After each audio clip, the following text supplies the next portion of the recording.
as kids or any of us go through, we're going to learn about Muhammad, but hopefully it's going to make people think about their own life and, am I being respectful to other people? Am I really giving everything I could be giving? Or how you can use your religion, if you have one, or your spiritual centering to do good things.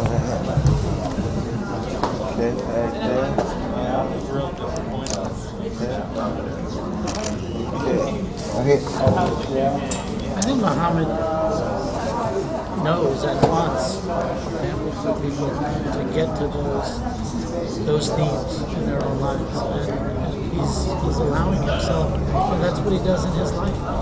You said bringing celebrities, and obviously Muhammad is so well known and well loved that he knows that he can be used to bring people together. What kind of youth programs? I saw it had some youth involvement, and that's always important. Working type of. Well, we partnered with a group from New York. Oh, it's really not just New York. It's headquartered in New York. It's called SHINE, which stands for Seeking Harmony in Neighborhoods Every Day. And it's a teen program, which is all about bringing kids together. And especially wherever there's conflict, trying to get people to get along and respect each other. Which one of y'all been involved alone? Who's involved with you? Well, I guess Lee was involved in the planning. I was involved before yeah, you were. But it was at the very beginning, almost the same time. 1997, I think I came in maybe 6 months after they kind of got started.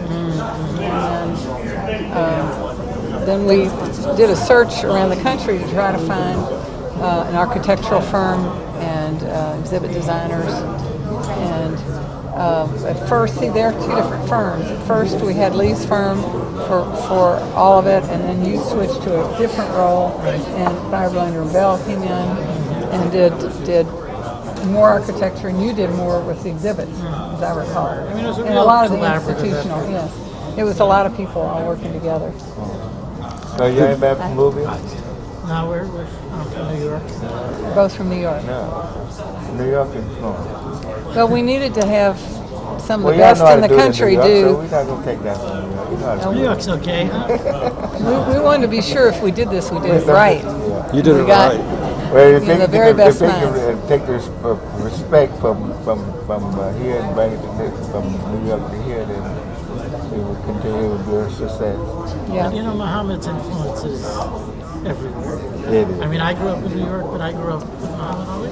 I wouldn't have been, I'm just a person, I wouldn't have been inspired to go too many places. Now, I had an interest in comedy because, I know Mr. Bingham, and I know when I've had a chance to meet Muhammad, and just to see a museum in his honor, and I know his interest would be because I know that he wouldn't want anything that's going to be built, just to be brick and mortar.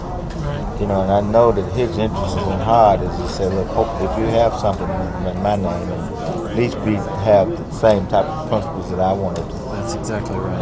And I know that if he endorsed it, and it remains for me to hear that, and of course it wouldn't be this far if he hadn't, then that puts the, what they call a nail in the inside of the wood with the right stroke. Well, we went to Memphis to look at the Civil Rights Museum. Oh, okay. And we were going around the country looking Well, you at should have saw some of my father's pictures in the Civil Rights Museum. Really? Yeah.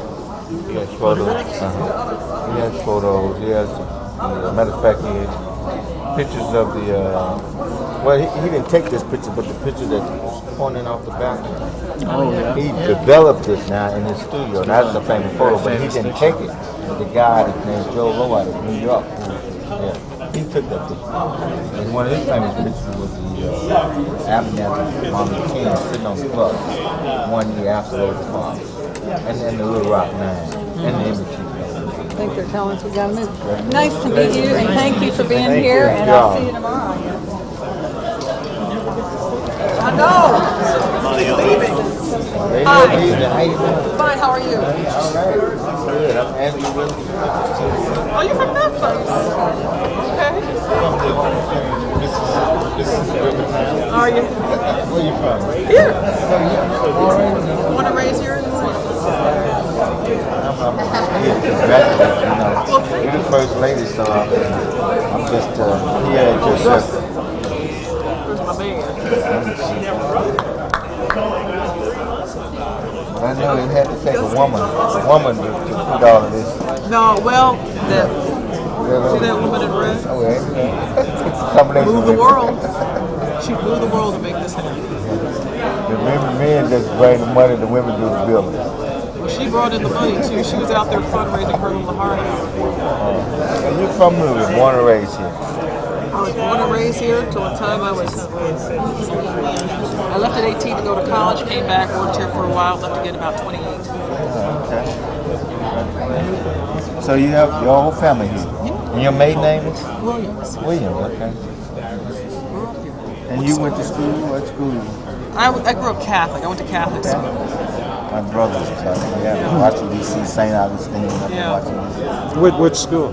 I went to St. Bartholomew. First I started out at St. Elizabeth, which is down not too far from here, not too far from downtown, first grade. And then I moved to the suburbs and I went to St. Bartholomew's through the 8th grade. And then I went to Mercy Academy through high school. And then I went to Nashville for college. Well, what school? Fisk? Vanderbilt. Oh, So you have a PhD then? No, I have a master's. I went to UCLA and got a master's. Well, see, that ain't going to give you an honorary PhD. Yeah, life. Which school would you want to get it from? I'd be honored for any school to give me such a degree. Well, they'll be calling on you soon. You were talking about it's been about 14 years since you've been involved in sort of just the idea of this place. Talk about that journey and, you know, It's such a journey. Parts of it I'd like to forget. It has been a journey because it was difficult because I didn't live here. And trying to do something in another city that you don't live in anymore, haven't been in for a while, and knowing the characters who you should become involved with and those you should trust and those you shouldn't trust is very difficult for me because I didn't know people. And got to a point of desperation where I needed some real guidance. I felt very abandoned and very desolate in my pursuit of this. And I went to see Governor John Wayne Brown, and he was in Los Angeles. I was there as well. And I knew he would give me some kind of direction. And he and Muhammad had been friends for a long time. And he told me to go to Louisville and to call Larry Townsend, who was his right-hand person when he was governor, and has been his long-time friend. And he said, Larry, we'll get it done for you. Or he'll help you get it done.